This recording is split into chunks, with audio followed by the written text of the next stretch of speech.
Good morning, everyone. My name is Carolyn Hart Bennett, and today I'm going to read Chapter 14 from my second book, Seven Sisters, Overland. The levee at Glasgow was full of activity when the Pride of the West pulled in to unload its departing passengers, take on fuel, and give the remaining passengers a chance to obtain food from the vendors there. The wharf was piled high with barrels, bales, boxes, cases, and luggage. The horse-drawn taxis plodded by, and the ticket office and the warehouses were busy. There were dozens of immigrants, boat crews, soldiers, and visitors congesting the levee. President Tippett cautioned his company to meet back at the campground in exactly 1 hour for a prayer meeting. As they dispersed, he and his counselor stepped into the telegraph office nearby. He was expecting a telegram from the church agent in charge of his company's overland traveling arrangements. "I hope we get some good news, chaps," he said to his counselors as they walked up to the counter. "Sir, do you have a telegram for John Harvey Tippett?"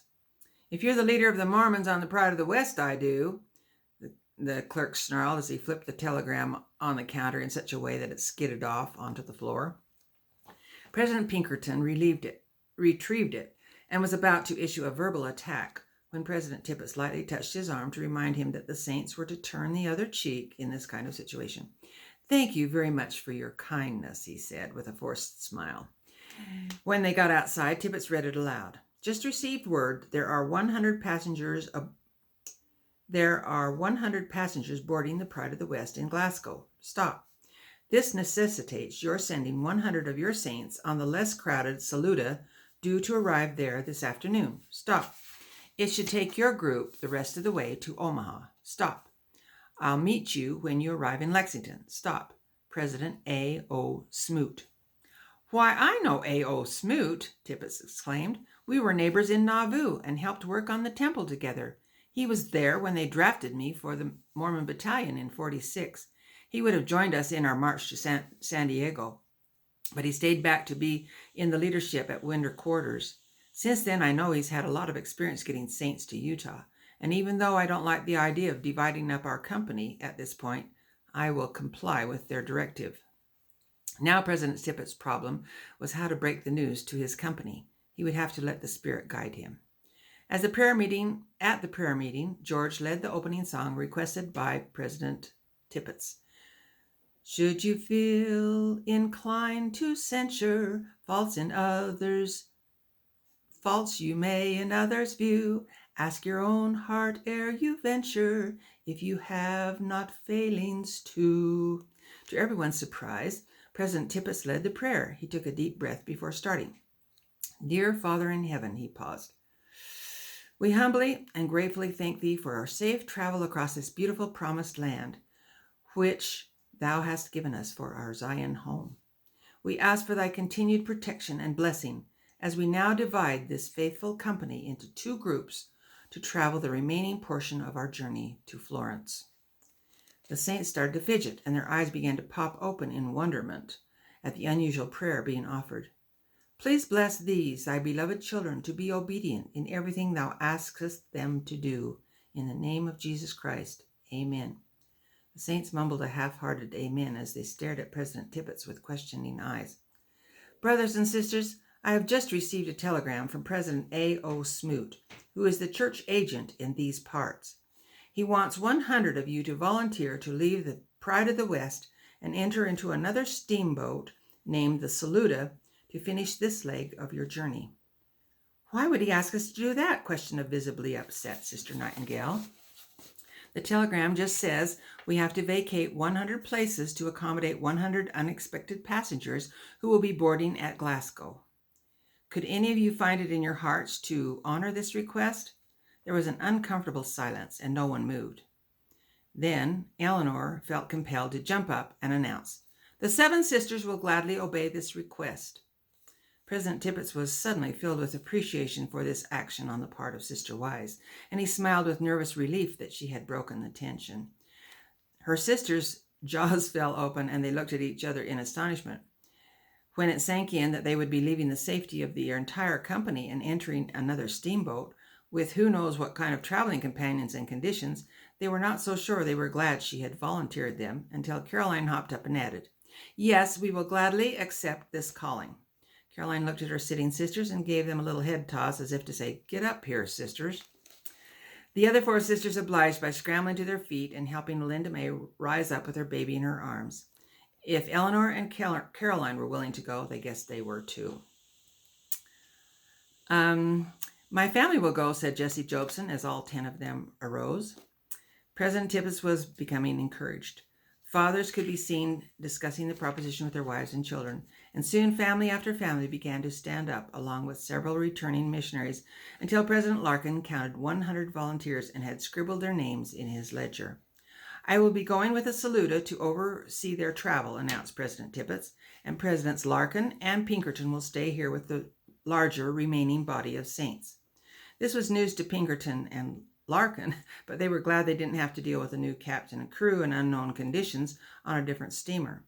The situation on the Pride of the West had not been ideal, with the Missouri mobbers and would-be gold diggers harassing them, but for some unknown reason, these disagreeable men had left the ship at Glasgow, and so the two presidents were feeling very comfortable where they were. The saints who were to make the transition to the Saluda were instructed to help the baggage captains by carrying their own pieces of luggage and piling them on the wharf so they could be loaded quickly when the Saluda arrived.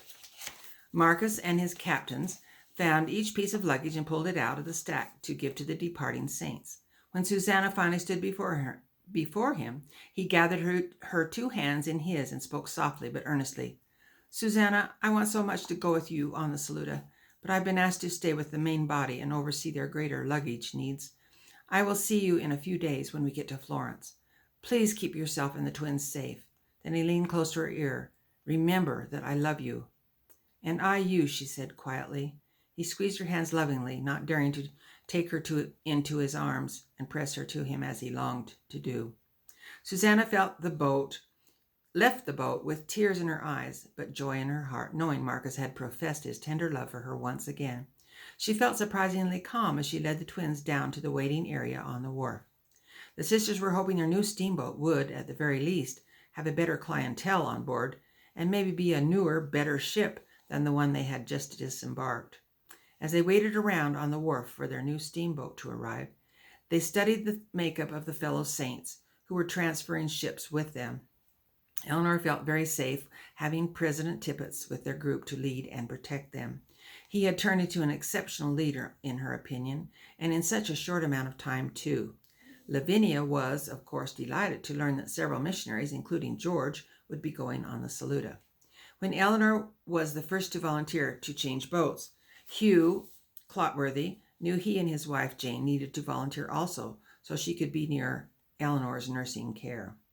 Jane's father and her 3 brothers likewise switched boats. Brother Button, his 2 wives, and their 8 children were also counted among the 100. It looked like a good group, and even more so since the sisters-in-law hadn't volunteered and wouldn't be going with them to murmur over every jot and tittle that displeased them. As the saints on the Pride of the West waited for the new passengers to arrive, they wondered who was so important to bump 100 prepaid passengers off their ship and onto another. Their curiosity soon ended when they spied a straggly troop of rebel soldiers marching along the road toward the wharf. The saints had been thrown off their transportation once again to accommodate traveling soldiers. President Tippett was more than concerned. He quickly consulted with his 2 counselors, telling them to be sure to post guards around the saints at all times to discourage the soldiers from bothering them in any way. This added a new dimension of worry for Larkin and Pinkerton. Meanwhile,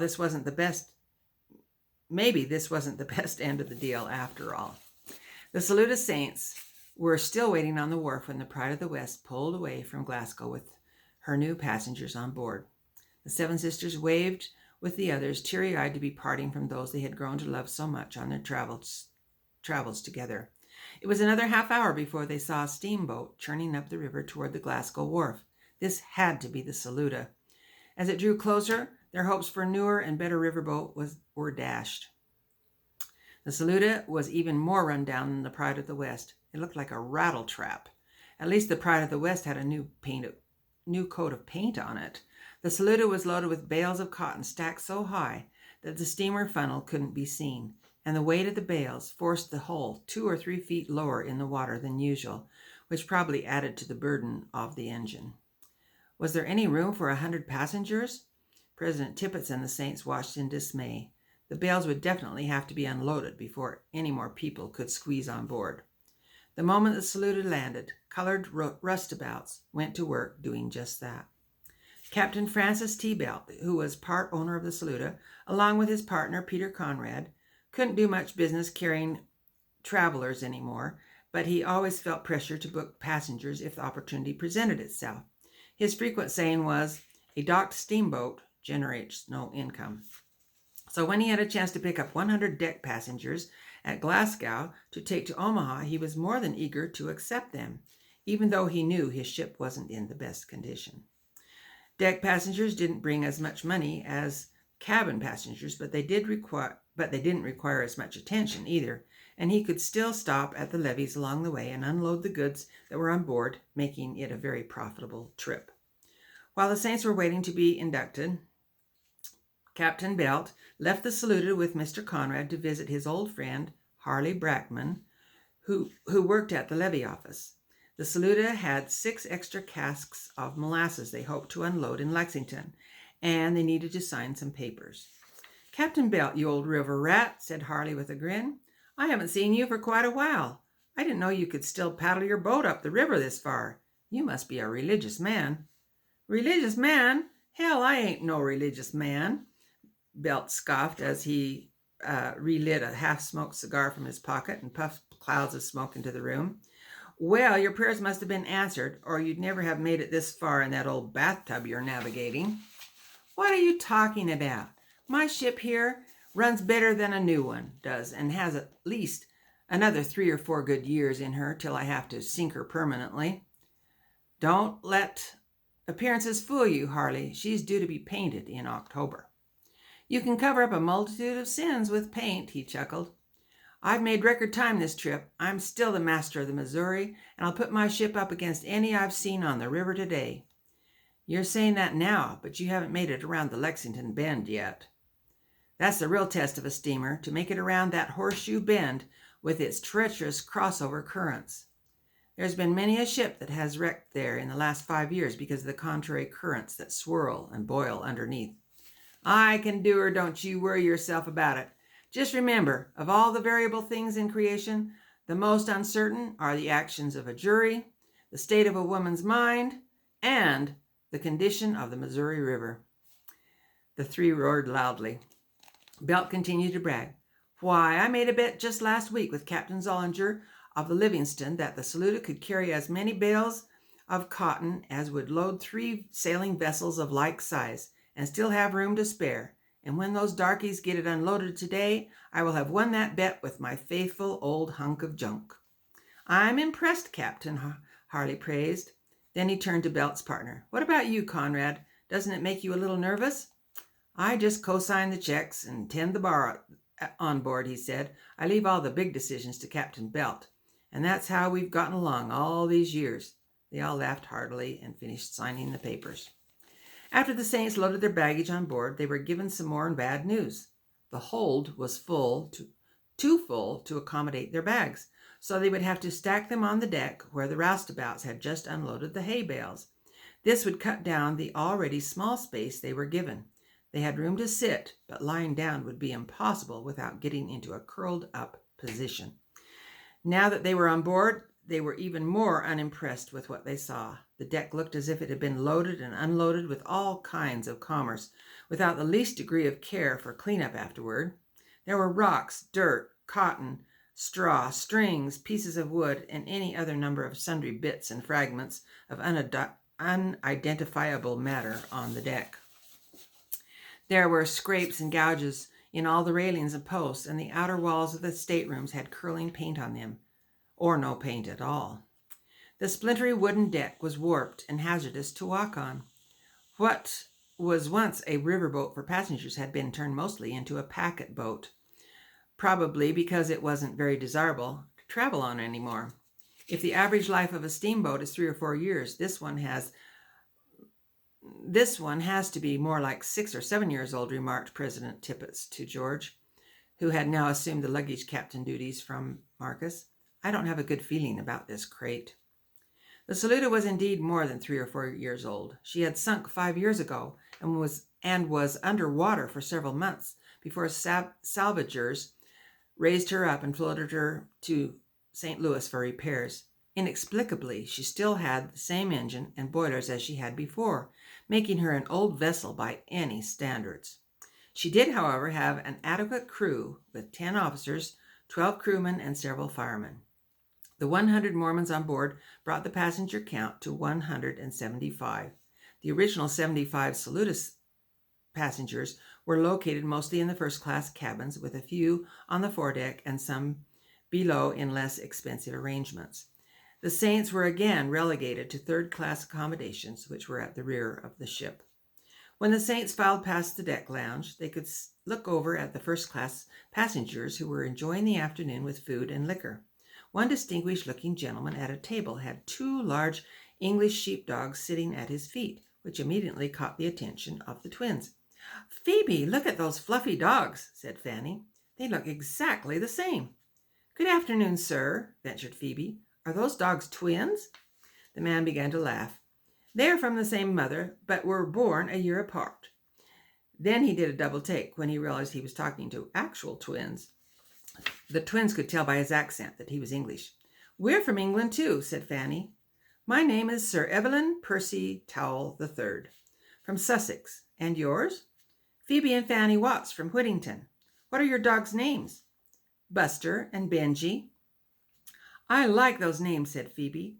"How do they see?" said Fanny, wondering about the long floppy hair in their eyes. "And which is which?" asked Phoebe. "Twinsies, we need to get along to our sitting area and not be bothering this nice gentleman," said Lavinia, who had dropped back at Susanna's request to fetch the lagging twins. "We'll talk to you later, Sir Evelyn. It was nice to meet you. And Buster and Benji, too." "And your lovely chaperone, what is your name, madam?" he said, standing up respectfully. "Oh my," she said, a little flustered, as she noticed how tall and broad his shoulders were. "I'm Lavinia Triplet from Northampton." "Enchanted, I'm sure," he said, as he tipped his bowler to her, revealing a full head of dark hair that was graying nicely at the temples. Lavinia wavered a little and then politely excused herself. Her heart began to palpitate, and a slight smile crossed her lips as she followed the twins toward the stern. When the Saints were all settled in their places, the captain and the first and second mates began shouting orders, and the pilots and engineers went through the necessary steps to get the Saluda ready. The engine started up with a loud, rumbling roar, which scared some of the children with its volume. "That doesn't exactly sound like a well-oiled machine," commented George to President Tippett. After the riverboat backed out of the harbor and entered the river, the noise leveled off somewhat, and soon the Saluda was on its way. The Saints had spent the better part of the morning and early afternoon making the exchange between the 2 ships, and they soon settled down to quiet talking and napping. Alinda May was perfectly content to mother little Lanny. He had been an excellent traveler so far, only waking up to nurse. After his tummy was full, Eleanor had shown her how to bring him up to her shoulder and rub his back firmly and rhythmically from the bottom to the top to encourage any air bubbles to escape. When he burped, it always brought smiles and laughter to the sisters. Sometimes after eating, when he was awake for a few minutes, the sisters would make a fuss over him with cooing and baby talk. The twins especially argued about whose turn it was to hold him. He was not lacking for attention. Susanna was always close by when the twins were holding Lanny. She took it as an opportunity to teach them how to tend a baby and make sure it was safe while in their care. "You two are getting to the age where you will be asked to tend children when we get to Salt Lake. So tending little Lanny will be a good experience for you. Do you notice how wobbly his head is?" This is Susanna talking, by the way. "He doesn't have strong enough muscles to hold his head up yet, so you have to hold one hand under his neck to support his head." "Like this?" said Fanny. "Yes, like that." "Let me try. It's my turn," said Phoebe. "I just got him," Fanny argued. "Well, twinsies, if you're going to fight, we'll just have to give him back to Alinda May." "All right, I'll share," said Fanny. "You can have him when we pass that overhanging tree on the right."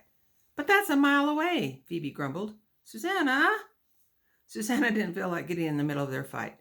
Maybe I should just hold him while you two watch me. As the afternoon drifted on, "Oh, I guess I can wait that long," said Phoebe, realizing she was going to lose her chance with Lanny if she weren't patient. As the afternoon drifted on, the hot, humid heat tempered a little, and when the breeze came up, it gave the sweltering saints much needed relief, as well as a lift to their spirits. When they were hot and uncomfortable, it was easy to be short-tempered and cross with each other, like the twins were inclined to be. The saints began to enjoy their trip on the Saluda. They were away from the Missouri mobbers and their nasty cohorts on the Pride of the West, and the captain and crew of the Saluda seemed to be ignoring the fact their 100 new passengers were Mormons. For the next little while, the river didn't have much traffic, but there was one steamboat in the distance. The saints wondered if it could be the Pride of the West, but that ship had departed nearly 3 hours before the Saluda did, so it couldn't be them. "Does it feel like we're going a little faster?" said President Tippett to George. "The engines are getting louder, if nothing else," George replied. They stood up to get a better look. Captain Belt was giving orders on the hurricane deck, and there was a flurry of activity down below in the engine room. "It's almost as if Captain Belt is trying to overtake that steamer ahead." "I think that's exactly what he's doing." The Saluda continued to gain on the steamer until it came up on its left side. Then it cut its engine a little to stay even. Tippett could see the name of the steamer on the side. It wasn't the Pride of the West at all. It was the Lady Lee. The saints and other Saluda passengers waved and yelled greetings to the passengers. It was the neighborly thing to do on the river.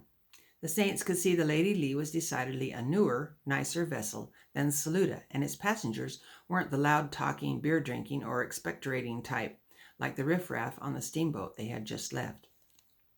Captain Belt crushed his new chewed scar on the deck, picked up his megaphone, and called across to the captain. "Good day, Captain Cutler. It's a fine day for navigating the river." "Yes, it's a mighty fine day," he yelled back. "And it's a fine day for a wager, wouldn't you say?" "Do you think your pitiful excuse of a steamer has a chance against the Lady Lee?" he mocked.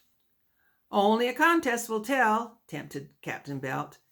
"The last steamer to pass Lexington Bluff pays the other one $200. Captain Cutler looked at his officers and got an affirmative nod. "You're on," he yelled, and started clanging his bell and barking orders. There was no ready, set, or go. They just started where they were, which was at the fairly even place. Captain Belt likewise started to yell to his firemen below, "Wood up! Wood up!" The firemen went to work, first adding wood, and then coal, and then wood, and constantly stoking it. They pushed the coals around to accommodate more wood. The fire was glaring through the open furnace doors. The ship began to vibrate as it gained speed, adding an additional thrill to the passengers, who were now cheering on deck. The cacophony of men yelling orders, bells clanging wildly, passengers cheering, and Sir Evelyn's dogs barking sounded almost like bloodthirsty Romans cheering for the lions at the Colosseum. Everyone was excited. They were in a race, and each hoped their steamer would be victorious. President Tippett was growing concerned. This didn't seem like a very good idea, but it was plenty exciting, and a little diversion from the monotonous, slow movement of the steamer. Both steamers stayed together for a while, only pulling ahead or falling behind by inches. Each time one boat got 1 foot ahead of the other, the cheering from the passengers grew more intense. Captain Belt knew his steamer had been lightened of cargo to the point that he had a chance of beating the Lady Lee. He was a wagering man and wasn't going to miss an opportunity to dominate. Racing showed a captain's navigational skills and, more importantly, gave him bragging rights with his fellow captains. It was pure entertainment for the passengers, who certainly had no idea how dangerous it was. The worst dangers were hitting submerged tree trunks, branches, or rocks that could tear a hole in the hull. Other dangers included the ship catching on fire or a boiler explosion. There had been scores of shipwrecks and drownings in the Missouri River since riverboats became the accepted mode of travel on the frontier, but that didn't seem to deter competitive captains and adventurous passengers who hoped and almost prayed for an opportunity to race. Both captains were intent on their job of building their speed, but they kept an eye out for approaching crafts. They didn't want to be forced to the side and take the chance of running aground. The pathway was clear all the way to the bluff, 3/4 of a mile away. The Saluda was holding her own. Captain Belt wanted to win badly. "Tie down the steam gauge, Mr. LaBarge. Keep feeding her that fat pine. Mr. Garrett, go down and see that the firemen have enough wood for their fireboxes." The sound that was coming from the engine room had been steadily building until the roaring became loud enough that many covered their ears and had to communicate by shouting. The Saluda seemed to be handling the mounting pressure in the boilers very well. She began to pull away from the Lady Lee by half a length. Instead of keeping her steady and gradually turning to a victory, Captain Belt wanted to thrash the Lady Lee by several lengths. He kept pressing his crew to work harder and faster and stoke the fire to greater intensity. The cheering and high-pitched squeals of the steam gauges were driving Buster and Benji crazy. They frantically ran around at the end of their leashes, barking loudly. Then a sharp snap was heard, and the ship gave a jerk. The steamer began to jump at every exhaust of the steam from the boiler. Captain Belt felt the jumps and became alarmed, but he only had a few hundred more yards to go. He would win if he could just keep the Saluda going. President Tippett felt the jumps too, and knew if they kept going at this breakneck speed, the Saluda was in trouble. He made his way to the front of the deck and called across to the captain, but Belt couldn't hear him. He ran up the stairs and crossed to where the captain was standing. "Captain, I implore you to decrease the speed of this steamer at once," he yelled. "You are endangering the lives of all on board with your reckless conduct." "I've got it under control, Mr. Tippett. Our victory is in sight. It will be over when we pass the bluff. Don't you want to win?" "Is winning more important to you than the lives of your passengers and crew?" In just the length of the conversation, the Lady Lee started to gain on the Saluda. Captain Belt was losing his patience. He yelled down the stairwell, "Jacko, get up here!" A muscular, half-clothed Goliath came bounding up from below. He had dirt and smoke streaks on his face and chest, and looked like he had been roasting on a spit over the fire below, with all his juices pouring out. "Get rid of Mr. Tippett, Jacko. He's distracting me." "Get back to your group, Mr. Tippett," Jacko snarled, doubling up his oversized fist, "or you'll have your eye in your hand looking for your teeth." The color drained from President Tippett's face. He realized he needed to leave the area immediately, but not before he had his say. "I will be reporting your negligence to your company, Captain." "That doesn't scare me one bit, Mr. Tippett. I am the company." President Tippett felt helpless and defeated as he hustled back to the Saints, who were oblivious to the danger they were in. Most of them were zealously cheering for the Saluda with the rest of the passengers. When the last inch of the Saluda passed the bluff, even wilder cheering came from the Saints and passengers, and they began jumping up and down. The Saints were as jubilant as when they first spied the lighthouse at Sandy Hook, which indicated they had arrived in America. The Saluda was victorious, and it was as if each of the passengers had won their own personal bet. The feeling of victory was intoxicating. Captain Belt was the happiest of them all as he went around shaking hands with his officers, the crew, and the first-class passengers. The Lady Lee was only about 10 seconds behind the Saluda when it cleared the bluff, but, as was the custom, Captain Cutler took off his cap and made a deep bow to concede the victory. Then he gave a quick salute to Captain Belt and yelled through his megaphone, "I want a rematch, Captain Belt. I don't think you will be so lucky the next time. You can leave your personal banknote in the Lexington Safety Depository, Captain," he said as he rang the bell to cut the engines. This caused another round of cheering. What a great day for the Saluda. Captain Belt was jubilant, but underneath his beaming countenance, he knew that the jerks the Saluda had just experienced didn't bode well for his ship. He knew he'd have to have his boilers inspected before he could attempt to round the Lexington bend. When the steamer sidled into the dock on the levee, Captain Belt gave one more announcement. "Ladies and gentlemen, we will be here for the rest of the afternoon and night, refueling and making sure everything is tip-top shape to attack the Lexington bend tomorrow morning. Then we will be on our way to Omaha and points north. I'm sorry for this 4-hour delay in your schedule, but we want to ensure your safety at all costs. I also want to thank you for cheering us on to victory today. We might not look like much on the outside, but we've got what it takes to beat the pants off the Lady Lee." The men on board roared loudly at this crude metaphor. The women pretended to be shocked, but couldn't help snickering. President Tippett stood at the railing and looked down into the water. He wondered if he was going to throw up. Eleanor approached him. Captain, I saw you having words with Captain Belt. President, I saw you having words with Captain Belt. Tippett turned around. I told him I was worried sick about this contest of fools, but he wouldn't listen. It could have ended so badly. Are you ill? She said. Your color is bad. Let me find you some water. President Tippett moved down the railing a little way.